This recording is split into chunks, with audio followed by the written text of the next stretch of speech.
Marshall Devor speaking from home, from Jerusalem. The topic, DRG as a driver of neuropathic pain, including phantom limb pain. Phantom pain in general, chronic pain, is not just a symptom.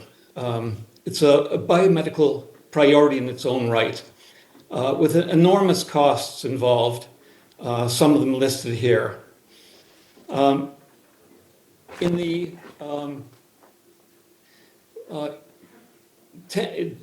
every 10 years or so, estimate of the causes of disability in all of medicine, low back pain and headache, that is two chronic pain conditions, are among the top two of all of medicine as causes of disability, and joint pain, arthritic pain, and musculoskeletal pain comes very close. So the subject we're discussing is really an enormous issue in general.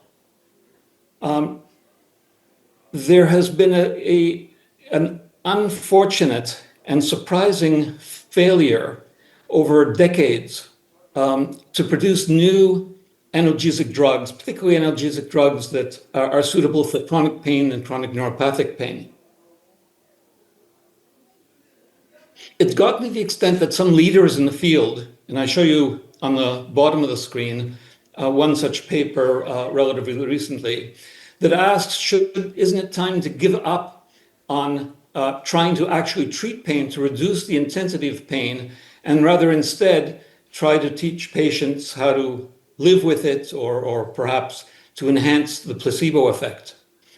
My opinion is that we have a problem here, not of the impossibility of relieving chronic neuropathic pain, but a failure to translate properly from basic science results, which have been quite impressive, in fact, to clinical applications. And that will be the topic of this presentation. Indri, for some reason, I'm not getting pieces of these slides coming on one at a time. Is that a problem at your end or at my end? Well, I suppose I'll have to do it this way with the entire slide showing at once, and we'll miss, I'm afraid this is going to be a problem, but we'll miss the animation of this lecture. Well, let me continue then. There are drugs which are extremely good and extremely reliable at stopping pain. I'm thinking particularly of sodium channel blockers like local anesthetics, and a number of others that I'll mention as we go on. The trouble is that these all have major systemic side effects and can't be used systemically at doses that are appropriate to actually stop neuropathic pain. However, there are some conditions, and actually some major conditions, in which the pain signal is coming from a particular location. And if, in principle, we could deliver lidocaine or another nerve suppression blocker to the target where the impulses are coming from, we have a good chance of resolving a number of very important conditions. Among them, herpes zoster and post-herpetic neuralgia, what's called shingles often, where it's quite clear that the impulses that are causing the pain are coming from a very selective spot, usually from one dorsal ganglion, sensory ganglion, that's become infected virally. CRPS is another example. Radicular low back pain, something I'll explain in just a few minutes, is another. Trigeminal neuralgia, and of course phantom limb pain, which is one of the major topics of our discussion today. Doctor, you can put the slideshow mode. I'm sorry? You can put the command in the slideshow mode here. So before I explain exactly what I mean by that, let's look at the system itself. We're looking here at a peripheral nerve, that's the green line on the lower part, the spinal cord, which extends up into the central nervous system. When a stimulus is applied to a sensory ending of a nerve, Impulses run up that green line into the spinal cord, from the spinal cord up into the central nervous system, into the cortex in particular. And you can see on the upper right functional images which show various areas of the cortex which become activated when a strong pain-evoking stimulus is caused. We're asked to believe that those red patches and green patches, that those patches really are the conscious percept, the conscious experience of pain. There's a bit of a problem with that interpretation. One is that electrical stimulation on these areas exposed during surgery does not cause pain. One might say, well, perhaps you're not stimulating in the right place. But epileptic seizures happen in pretty much any place in the cortex. And seizures very, very rarely have pain as an aura. They often have smell and vision and sound, but very, very rarely pain. And in fact, excising any of these red or blue areas, that is surgically removing them, does not cause pain to go away. If anybody's interested in the consequences of these observations, they might look at the Brown and Devor paper that's cited here. Whatever, the impulses generated at sensory endings run up that green line on the left, past the dorsal root ganglion. That's where the cell bodies of primary sensory neurons are contained. And then they continue up into the central nervous system, as I've just explained. On the upper left, you see a picture of what these dorsal root ganglion cells look like. These are the primary sensory neurons that maintain the nerve fibers from the periphery into the central nervous system. And on the upper right, you see a cross-section of a dorsal root ganglion, showing that it's got a large variety of different types of neurons, some responding to weak stimuli. We call those low-threshold mechanoreceptors. They respond to touch and vibration. Others that are called nociceptors, which respond to strong stimuli. And it's always been presumed that activation of the nociceptors is what causes pain.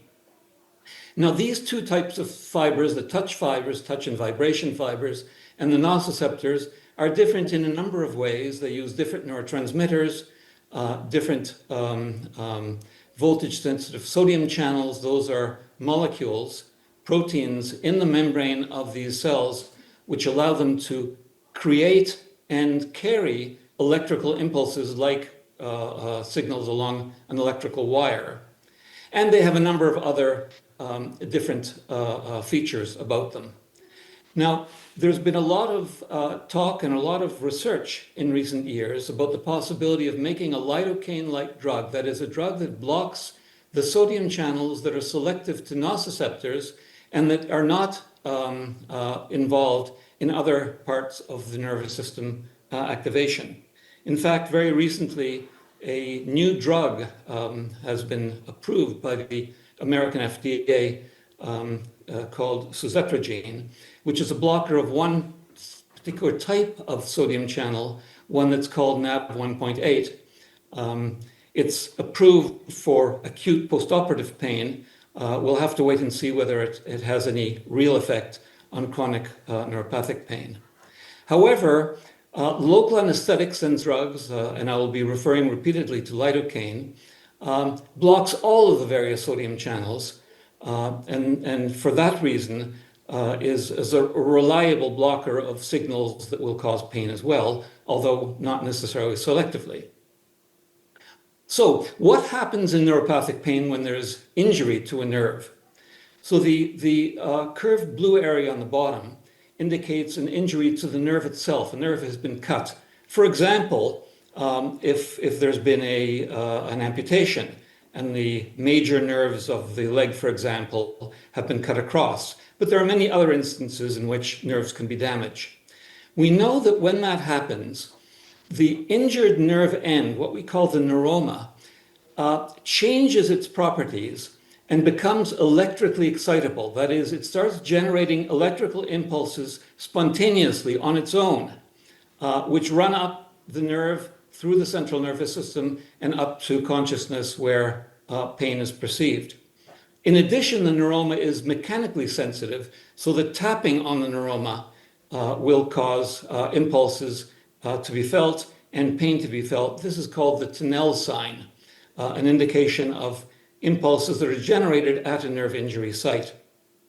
What's less known is that the dorsal ganglion, which is that little starburst, red starburst just above and beside the words Kirk and Wall and Devor, the dorsal ganglion also begins to generate electrical impulses ectopically. Ectopically means not in the right place. So now we have impulses generated not only at the sensory ending, but also at the nerve injury site, the neuroma, and in addition, in the dorsal ganglion itself. From each of these three alternative generators of sensory input, pain-provoking sensory input, the sensory ending, the neuroma, and the dorsal ganglion, impulses run up to the higher levels of the brain and cause pain. And this, in fact, is the basis, really, of neuropathic pain. You can see from the reference to Kirk that this was actually known 50 years ago, and just a few years after, Patrick Wall and I verified this observation that the dorsal ganglion is an important generator of electrical impulses.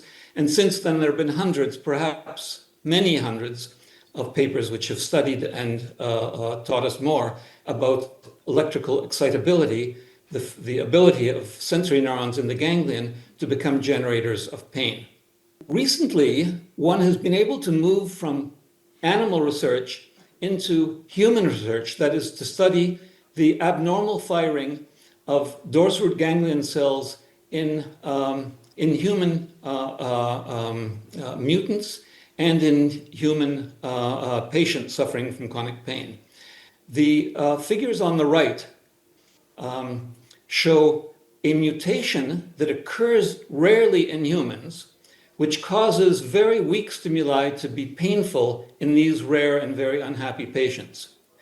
When this same mutation is made in an animal experiment, one can see from the pictures on the right that the mutant cell is much more excitable, generates many more electrical impulses for a given stimulus than normal.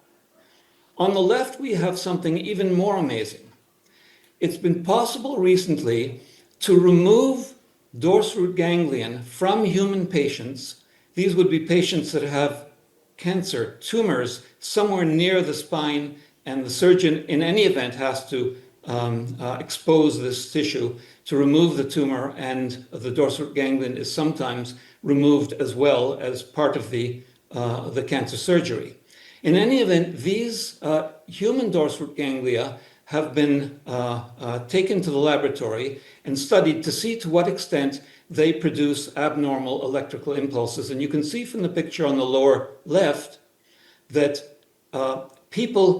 patients who had pain before the surgery have very little abnormal firing, abnormal activity in their excised dorsal ganglion, although on the other hand, people who had pain before this surgery was done and the ganglion was excised, they have a lot of abnormal activity. So we know that this ectopic activity is generated not only in animal experiments, but in human chronic pain patients as well. And here's one more truly amazing study from Bowman and Burchill 20 years ago already, in which they inserted a microelectrode, a recording electrode, into the dorsal ganglion, or the trigeminal ganglion in this case, in a patient with trigeminal neuralgia, and found that in the individual himself, alive and awake and able to report his pain, the dorsal ganglion, or the trigeminal ganglion in this case, shows a great deal of abnormal activity when the pain is triggered in this particular patient. So we have very good evidence, both in animal experiments and in humans, that the dorsal ganglion is a very important generator of pain in neuropathy. And how do we know that these impulses generated in these abnormal places, in the trigeminal ganglion and the dorsal ganglion, How do we know that they are actually the cause of the pain? And I'm referring here to the various pain conditions I mentioned earlier, including phantom limb pain. Well, the reason is that we can simply block the transmission of impulses from the periphery up into the brain with that little arrow on the left, the blue arrow on the left that says spinal block. This spinal blocks are used routinely in childbirth to permit relatively pain-free childbirth. And in fact, they routinely block pretty much every example of neuropathic pain below the level of the block. I should add that this is also true for a condition called fibromyalgia, which is believed by many to be generated in the cortex itself. In fact, many people believe that phantom limb pain is generated in the cortex itself. And yet, both fibromyalgia and phantom limb pain are blocked by blocking the transmission of electrical impulses from the periphery up the spinal and into the brain. I'd like to look at another example of the dorsal ganglion, proof really that the dorsal ganglion is an important source of pain, this time in radicular low back pain with pain shooting down the leg. The experiment is quite an old one that is done many years ago and is based on electrical recording from a nerve out in the leg. You can see the red arrow going up to the left along the leg of that individual, and there's a recording electrode there. So if impulses were coming from the soft tissue of the low back, then these impulses would run from the low back into the spinal cord, and the individual would say, I feel pain in my back. Why does he feel pain running down his leg? Now, the idea is here that if the ganglion, that's where the number 12 is present in the picture on the lower left, if the ganglion is in fact the generator of electrical impulses, those impulses should go in two directions. If we have a nerve fiber like this, and it's stimulated at one end, there's only one direction the impulses can go. But if the impulses come from the middle, here, from the dorsal ganglion, they'll go into the central nervous system and be felt as pain, but in addition, they'll go the wrong way out into the periphery. So if in low back pain, the impulses in fact are coming from the dorsal ganglion, we would expect that impulses would be recorded by that recording electrode out in the left.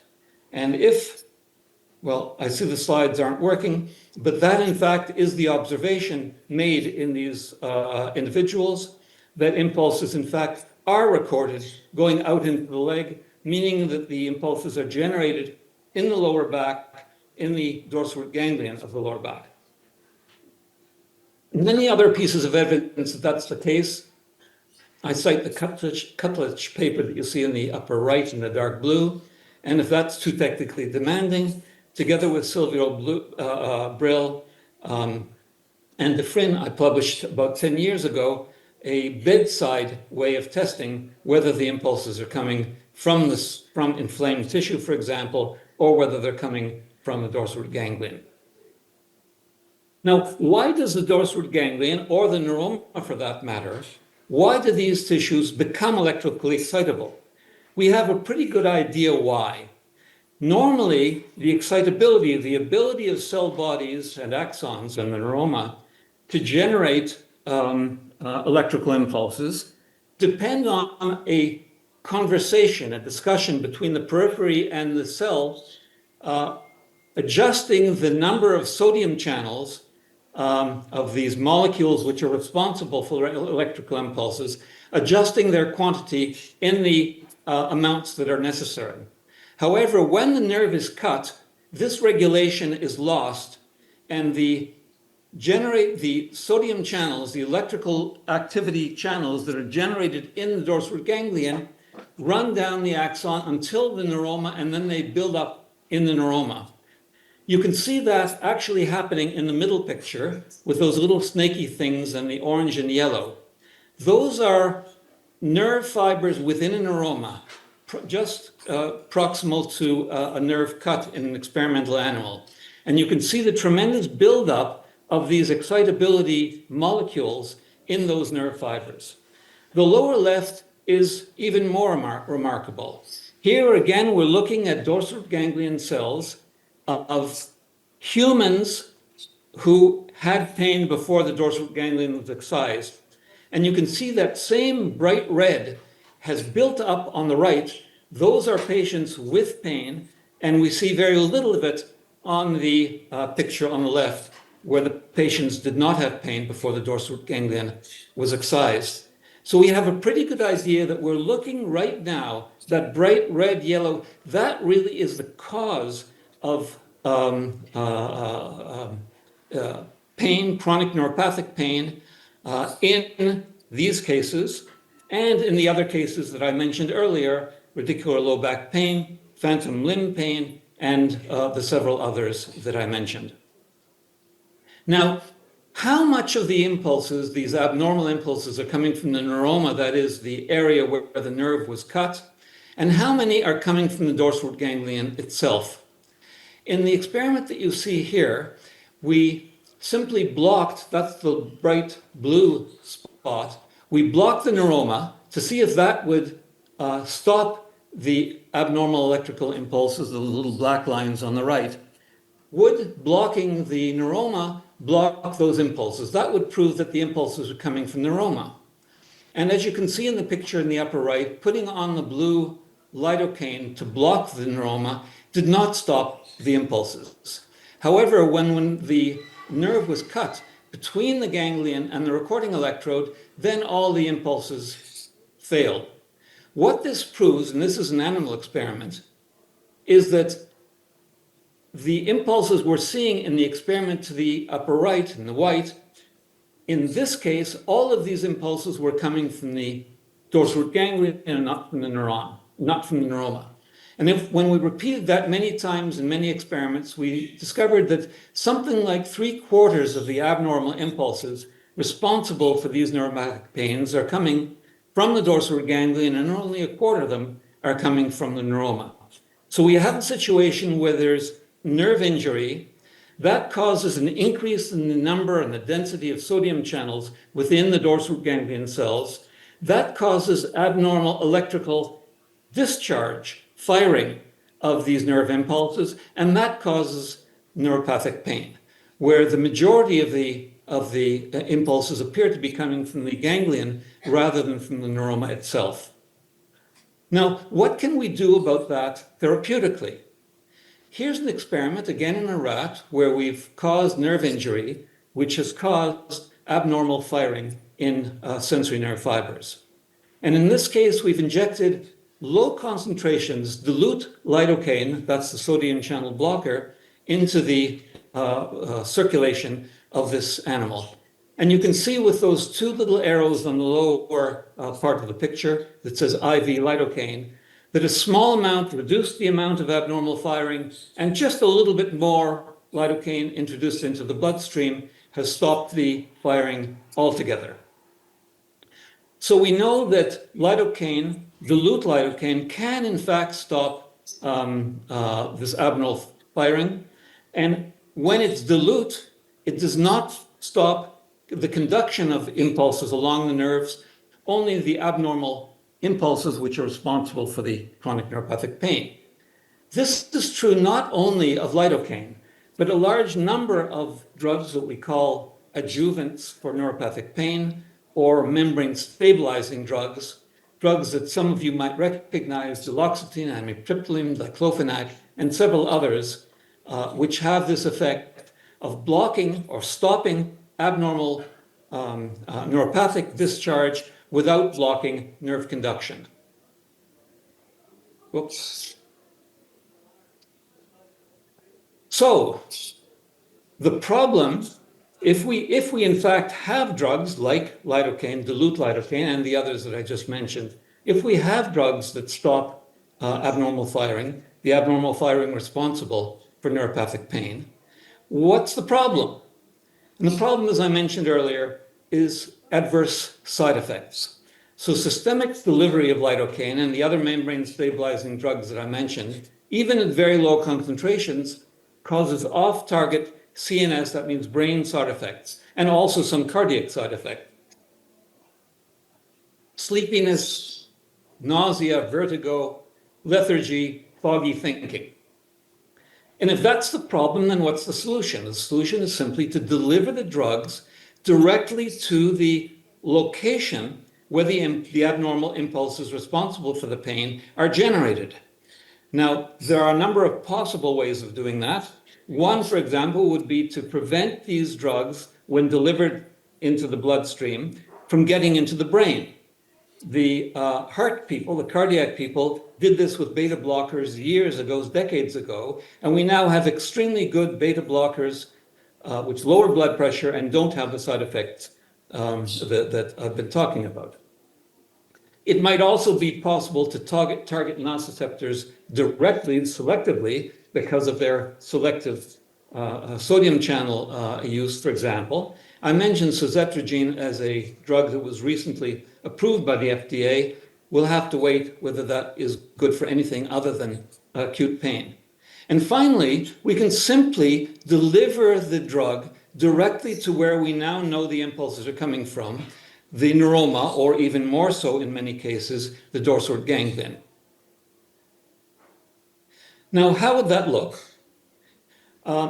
The green line that you see on the picture on the right represents sensory fibers coming from the periphery, running past the dorsal ganglion into the central nervous system. That's normal sensation. And the blue line is motor fibers, that is, fibers that control muscles and allow us to move. Lidocaine and other sodium channel blockers would block conduction in both of those types of neurofibers at high concentrations, but not at low concentrations, as I mentioned. The red line, on the other hand, is the ectopic, the abnormal impulses that are generated in the dorsal ganglion after nerve injury. And those are the ones that are causing the neuropathic pain. So if we were to deliver dilute lidocaine, lidocaine that's not concentrated enough to block nerve conduction, if we were to deliver that to the dorsal ganglion, it ought to stop the red line, it ought to stop the neuropathic pain without stopping the normal sensation and normal movement.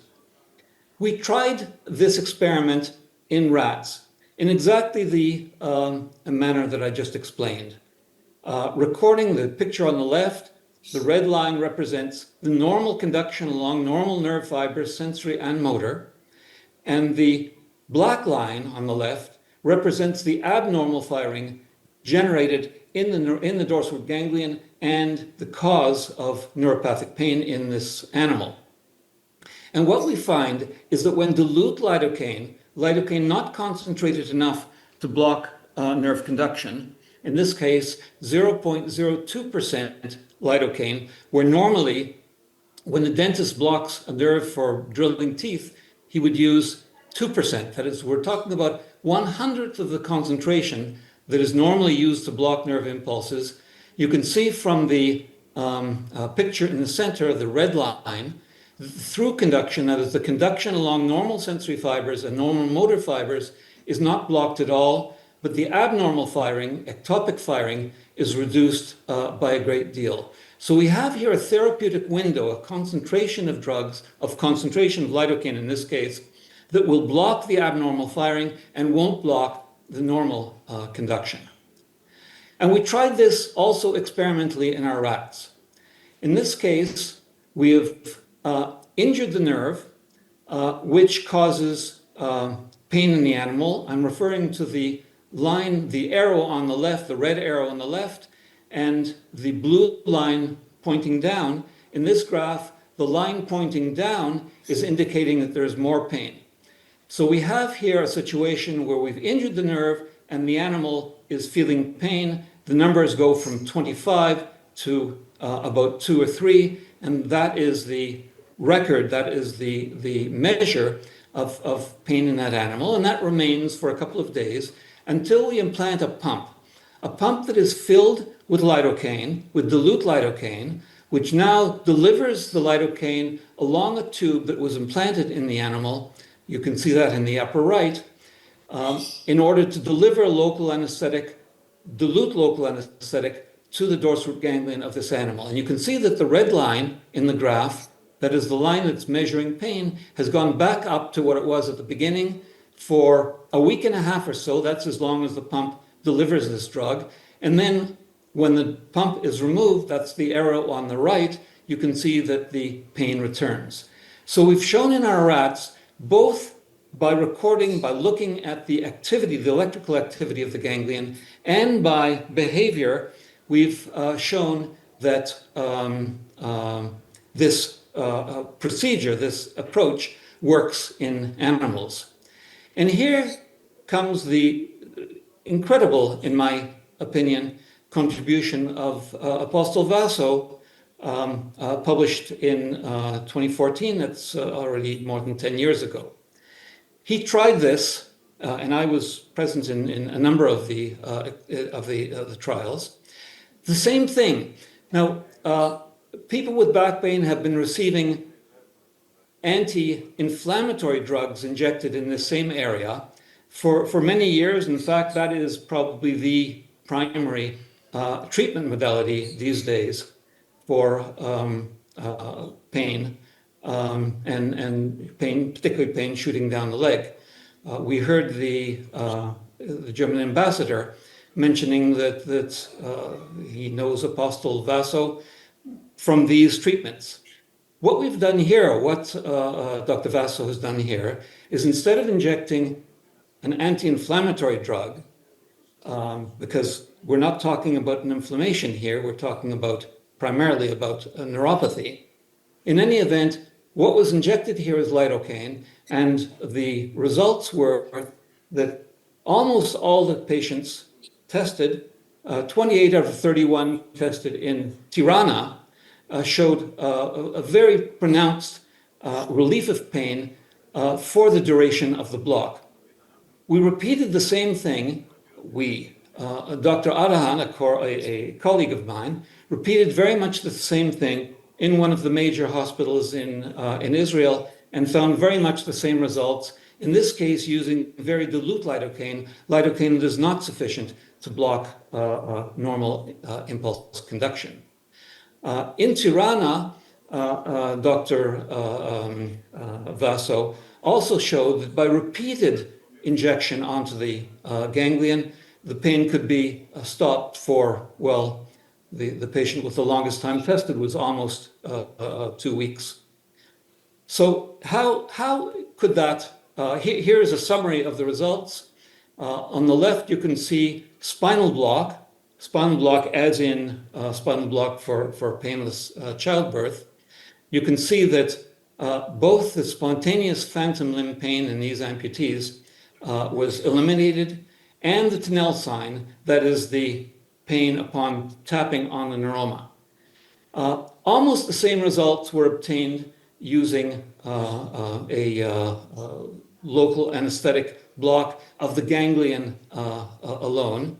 And the same was true in Israel using the very dilute solution. Notice the difference, though, between blocking with high concentration and blocking with low concentration lidocaine. The red arrow on the right shows that the Tinel sign was still present. The Tinel sign was not blocked. That is, that the conduction of sensory impulses from the periphery to the brain continued normally. Only the abnormal firing responsible for the phantom limb pain in this case was blocked. This result was recently replicated in another publication just recently from Harvard Medical School, MGH in Boston. Now, how could this be applied clinically in everyday manners? I'd like to introduce to you Florella Magora, an anesthesiologist in the teaching hospital in Jerusalem, who is no longer with us, but was at the time. 2 years after demonstrating in rats that delivery of morphine to the spinal cord can relieve pain in patients with cancer, she tried this in humans, and in fact showed that using injections or actually infusion, steady infusion of opiates, of morphine into the spinal cord or epidurally on the spinal cord relieves pain and helps in palliative care, that is people who only have weeks or months to live but are in severe pain. It only took 2 years to move from the animal experiments into a method which is now used routinely. I take it for granted that is used also in Albania for treating, for helping relieve pain in oncology, in cancer patients. What I'm proposing is simply moving the catheter from the yellow arrow a little bit down to the appropriate dorsal ganglion. And one can now deliver through such a catheter, through such a plastic tube, one could in principle deliver lidocaine, dilute lidocaine, just as we saw earlier Dr. Vaso doing it with an injection, but here in doing it with an implantable pump. These pumps are routine. They're available from a number of different companies for palliative care, but they haven't been adopted yet. They haven't been used for the treatment of phantom limb pain, or for that matter, for radicular low back pain or post-herpetic neuralgia or the others. I think it's very likely that they would work, and that this transition from the basic science to the clinical application, its time has come. This really should be tried.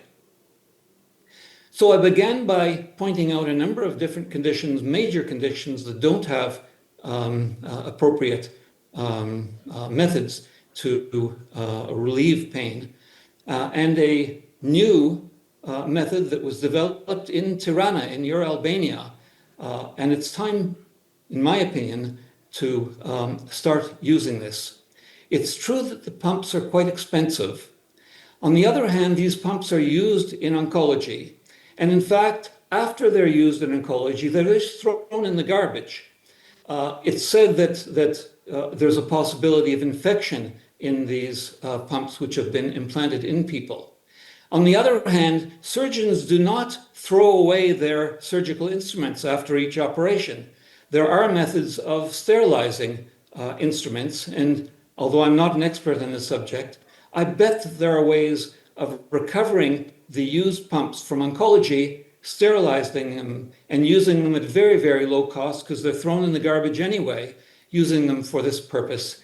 And I hope that perhaps someone somewhere in the world, perhaps even in Albania, will look into this possibility and give it a try. For the future, there are ways of using methods, a number of proposed methods for relieving or for delivering dilute membrane stabilizing drugs to ganglia without a pump and without an implanted catheter. Here are a number of them. One that I particularly like is the following idea from Mitrani et al., again some years ago proposed, where a small piece of skin would be taken off of the patient, cut into very small pieces, a viral vector expressed in these small pieces of the individual's own tissue that causes them to release a peptide which has the same effects as lidocaine.